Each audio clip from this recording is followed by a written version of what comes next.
Hello, hello, and welcome to the first episode of a series I'm starting called Mockup Monday. This is essentially going to be a series where I walk you through the process of transcribing and recreating a piece of music in Logic Pro using virtual instruments. So, one of the reasons I'm starting this series is to show particularly new and upcoming composers what I believe is one of the best ways to improve at our craft, that being the humble mockup. Over the years, mockup has become a bit of an umbrella term. In this case, it's going to be me transcribing and recreating a piece by ear using virtual instruments. Now, I mentioned that this series is going to be a bit more aimed at new and sort of upcoming composers, but I'm hoping that by seeing the process, anyone with a bit more experience will also stand to gain something. Uh, or at the very least, I hope this is somewhat entertaining or interesting to, see my workflow when I do stuff like this.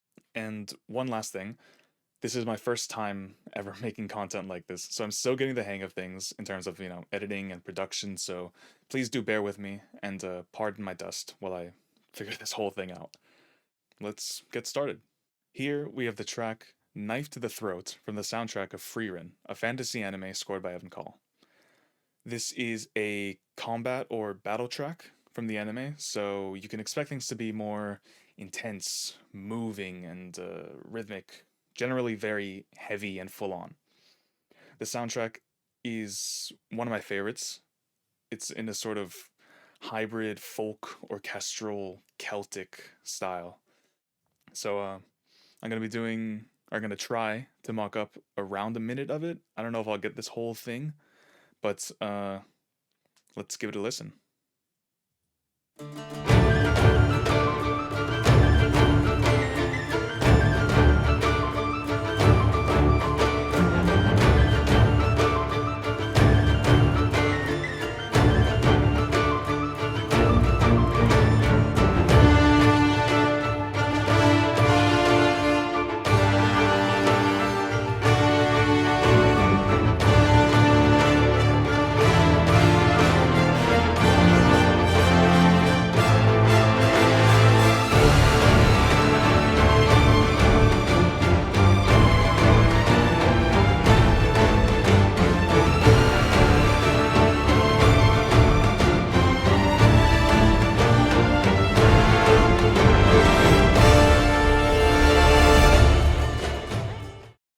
Okay, so that's the bit I'm going to try to recreate.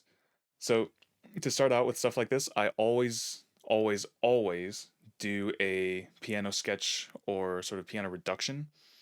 Um, Mostly, I'll just get down things like the melody, whatever harmonic stuff I can get, and bass line. You'll come to notice in doing mockups that a lot of the time you won't be able to hear the exact notes of some of the more background instruments. So this isn't going to be a perfect mockup, especially in terms of stuff like the percussion. That's usually something that I don't worry too much about because unless it's, I'm specifically trying to learn percussion. But usually the main thing for me is, harmony, melody, and A being between my virtual instruments and the original recording to make things sound, as live as possible. I'll attempt the percussion, but it's not going to be, completely one to one. So I'm going to get going with this piano sketch, and through some movie magic, you will see it in a second. Okay, so here we are after probably an hour or so. I've got the piano sketch basically finished. You can see the green here is melody, blue is just like, I think mostly strings, and then the red is the brass. The melody for the first bit here is a little bit like weird on piano because the little ornaments and extra idiomatic inflections from the uh, whistle there are a little bit like tricky to do with just MIDI. Strings are blue, melody is green, and red, orange is brass.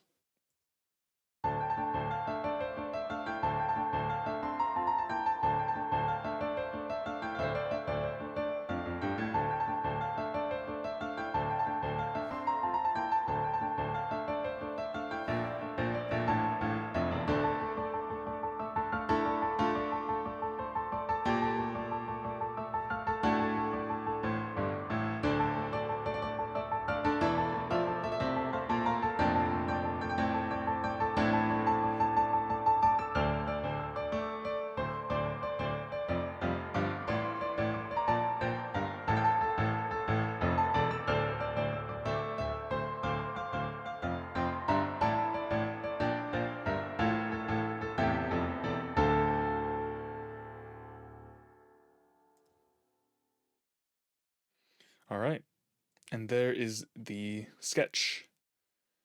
So now it is time to get going with the actual mockup.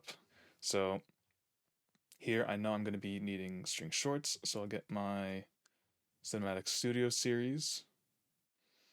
For short notes with CSS, I like to split out between high and low strings. So I have these two, which are the same sort of full ensemble patch, but the low strings is just cello and basses, and then I have the other three fully turned off. And the high strings are, violin 1, violin 2, violas, and no cello or basses. I do that because I like to process the low strings a bit differently. Usually, usually I compress the hell out of the low strings so they have like a really long sustain and really nice sub to them. But I'm not sure if I'll need to do that here. We'll see what happens when I get to mixing it. But right now, I'm just getting the notes down. As for the brass, I'm going to be using a flatus brass, I forget how it's pronounced properly, but I'm going to need the low brass, solo bass trombone, tenor trombones, horns. Do I want? I think I'll use A2, and then trumpets. And finally, I guess the last main thing is going to be the traditional or Celtic instruments. And I'm going to use none other than Fracture Sounds Compendium Elden Vale. People who know me probably were expecting this. So, yeah. It's about time to get going with the mock-up. I reckon I'm going to start with the string shorts first. So let me just listen to these here. Then I can...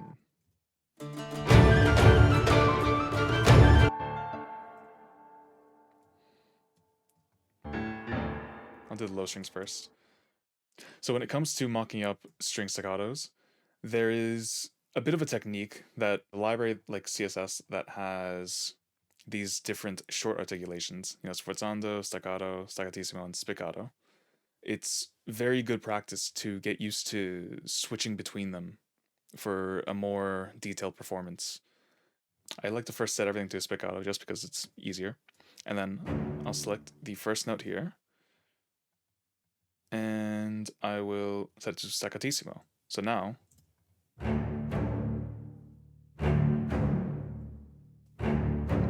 you hear that? This needs to all be spiccato because it's very tight. And this needs to be staccatissimo. That can also be staccatissimo, and then bum, spiccato, and then staccatissimo, and then ba-ba-bum. So let's give a listen to that a little bit.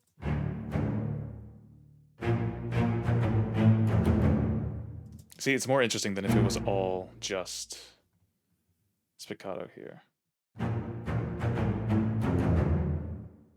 So next we have the higher strings. And I will say, with a library like CSS, you absolutely can go out into each of these, instrument sections and, fully put in the notes just for the cello, just for the basses. And that would be more realistic.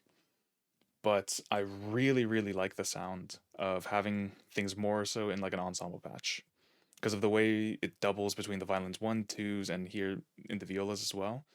It just feels a lot more dense as opposed to splitting things out individually. So again, I'll set all these to spiccato and then I'll go in and tweak after.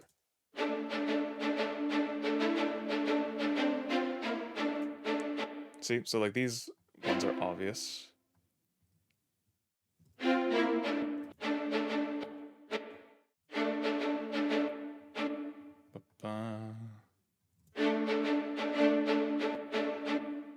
We can do these staccatos as well.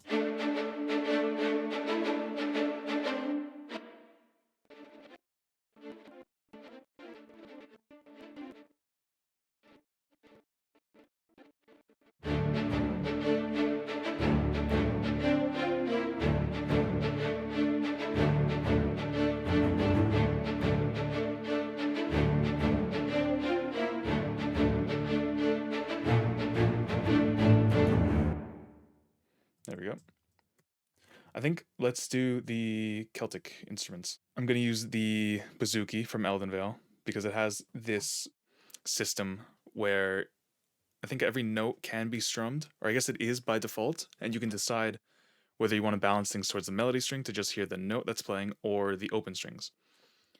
I reckon the notes here are probably just doubling, so I'll listen. It's the so I want the viola or the lower line here. So I'm going to select that, paste it. I could probably just copy and paste these and give it a bit of a velocity ramp.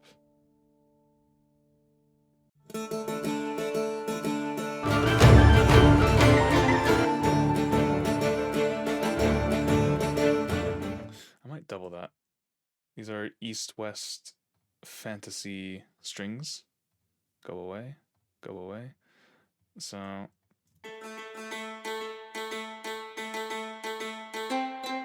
they have that stereo width that I'm looking for. So let me see how that works.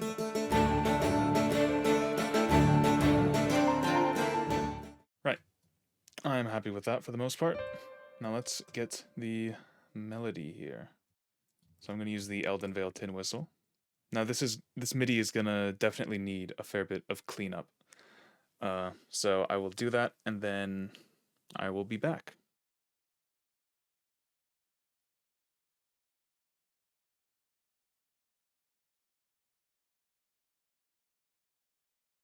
Okay, so I think this is probably as good as I can quickly get it.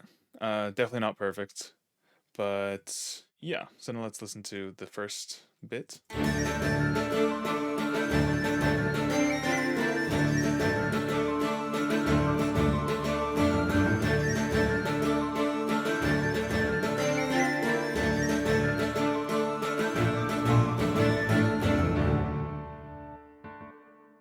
Okay, so now let's get to the next bit. Now get these notes down, and I will be back in a little bit. Okay, I finished the string shorts for the next section, and these marcatos in the lower strings.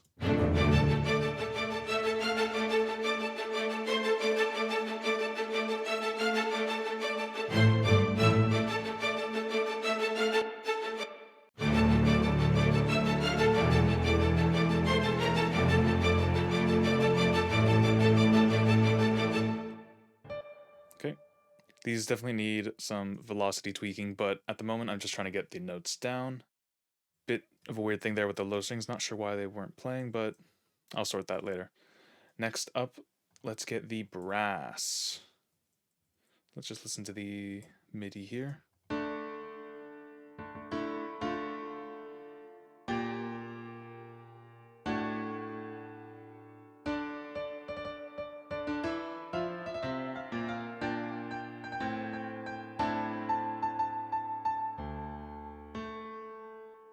I'll get this bit done, and then I will see you back here in a moment. Okay, I have finished the brass in this moment. I started getting down the next bit, but I'll leave that for after. So here is this whole section with the brass and string shorts.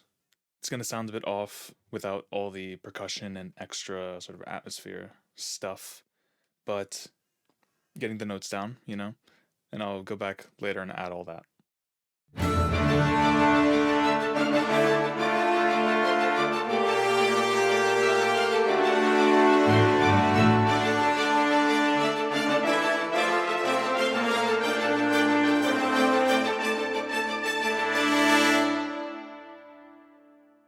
Again, the low marcatos aren't playing. Let me just get that.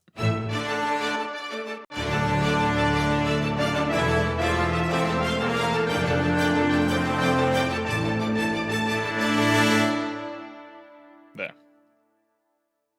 Now, the next section sounds like...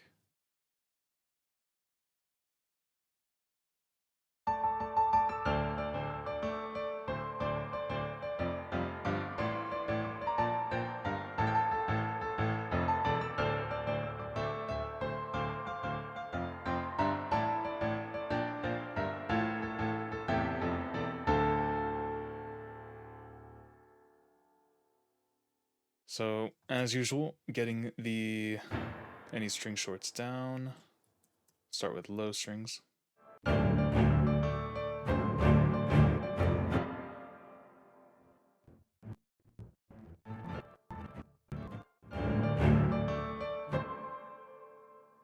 Now, this is like a high sort of viola line, because what I'm hearing in the recording is violins 1 and 2 playing the melody in octaves, I believe, and then a pretty high, actually, line for the violas here playing the shorts, but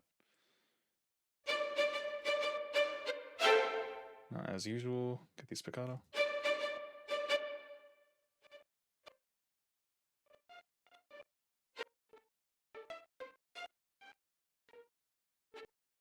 Now, you might not even be able to hear this line in the original track because it's very buried in the mix. So to sort of emulate that a little bit, I'm going to add some expression modulation here just so that this line gets pulled down. Expression is basically just volume.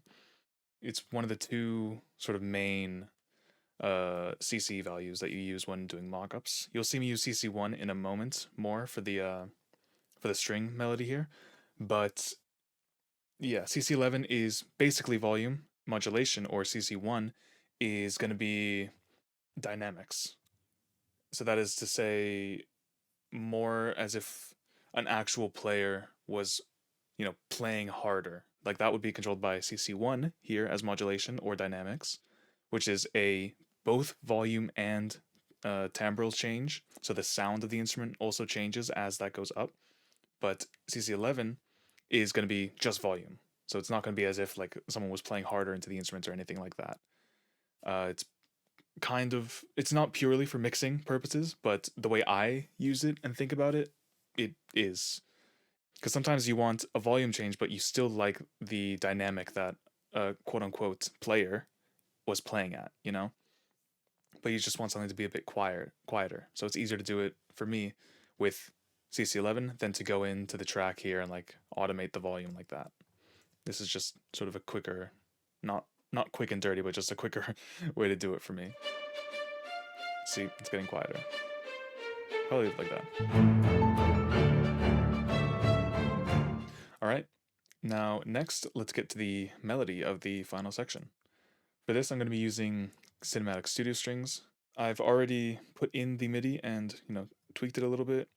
One thing that I do want to mention that I see, or, both myself and people have always spoken about when it comes to string lines and string programming, is the phrasing.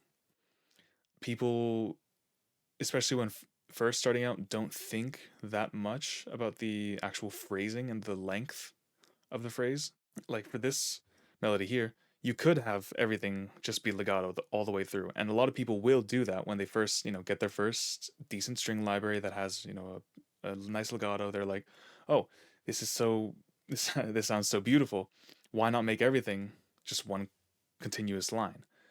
And in reality, that is almost never how something is properly, performed live. So if you want something to sound realistic, you're going to need to go in and think, both in your own music and when doing a mock-up like this, you need to think about how something is being phrased.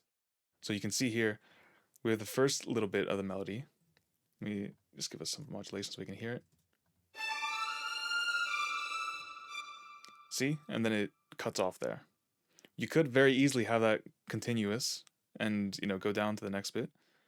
And even here, you could have the whole thing and then have it rebow and then, so on and so forth. But in the actual performance, you can hear that it's very da da da da da da, and then it stops for a moment, and then the next bit da da da da.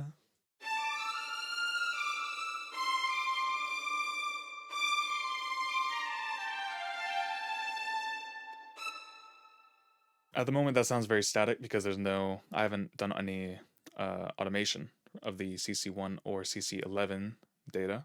But in terms of phrasing, you can see what I mean when it's kind of more interesting and there's more for your ear to latch onto, rather than if this was just continuous, because the attack of this note here, if that was just straight up legato, that would be much more, smooth and not really interesting like here.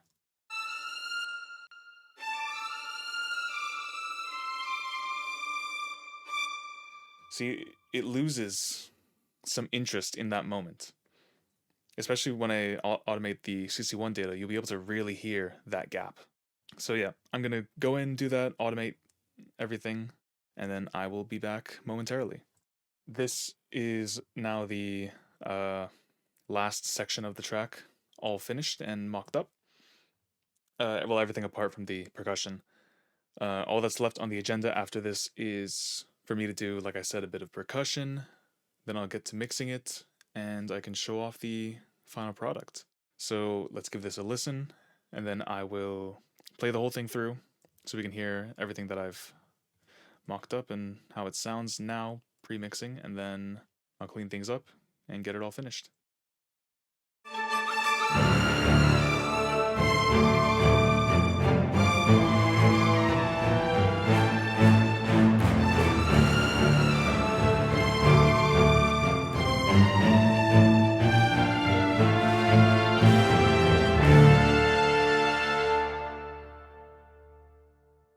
Okay. That is most of it. Or that's the last section. And now back to the beginning.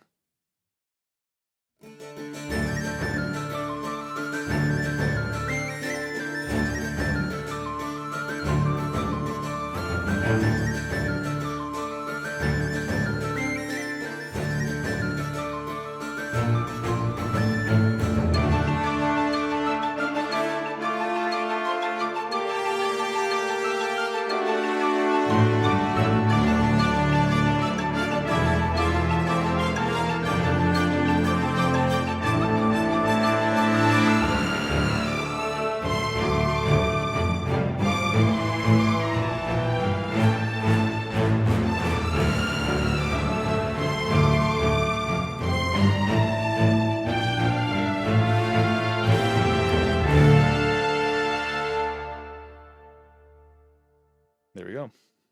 Plenty of work still left to do. Some of the brass needs a bit of tweaking here. Like, I think the trombones are a little bit too brassy on some of the notes. I need to check the velocity and some of the modulation data.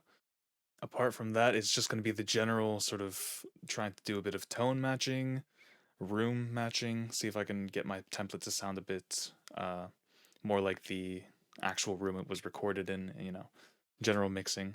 So I'm going to take a break now, make some food, and then I'll get to that, and you'll see me in a couple seconds with, hopefully, a half-decent mock-up. Okay, and we are back. Now, I did probably a bit more than I let on initially. I said I was just going to tweak things a little bit and get to mixing, which I did, but I did add a fair bit of percussion stuff.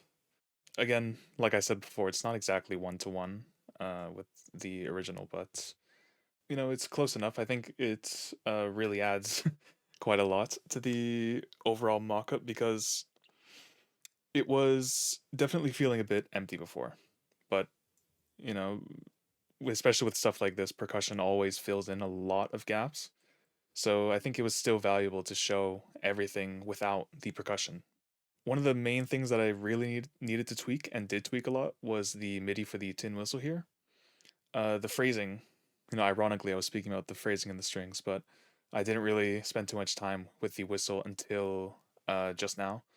So I, really tweaked the MIDI so it matches more to the original performance. There's this one bit here that I just for the life of me can't get correct. It just sounds off. It'll probably stick out a bit like a sore thumb, especially now that I've mentioned it. But apart from that, I'm actually really happy with how this sounds. I layered the traditional or ethnic, if you want to call them, instruments a bit more. Added in, what was it? Dulcimer, a zither, and a mandolin. And these are just playing like the same notes, just maybe in a different octave. But it really helps to thicken the texture a bit. And what else? Oh, yeah, some tubular bells here at the start. It's just a bell. I heard it in the original, so I figured why not. The brass, I didn't do too much. I obviously cleaned things up, tweaked the velocity, some modulation stuff. Most of it is the mix. It's still maybe a little bit too bright, but you know, overall, I'm quite happy with the final mix, which you will hear in a moment. Apart from that, just some cymbal swells and hits, just in 2 moments. And yeah, I think that's all the MIDI stuff I really tweaked. And now it was just, mixing, making things sound good, and this little mastering chain that I usually do. Yeah, without further ado, let's give everything a final listen.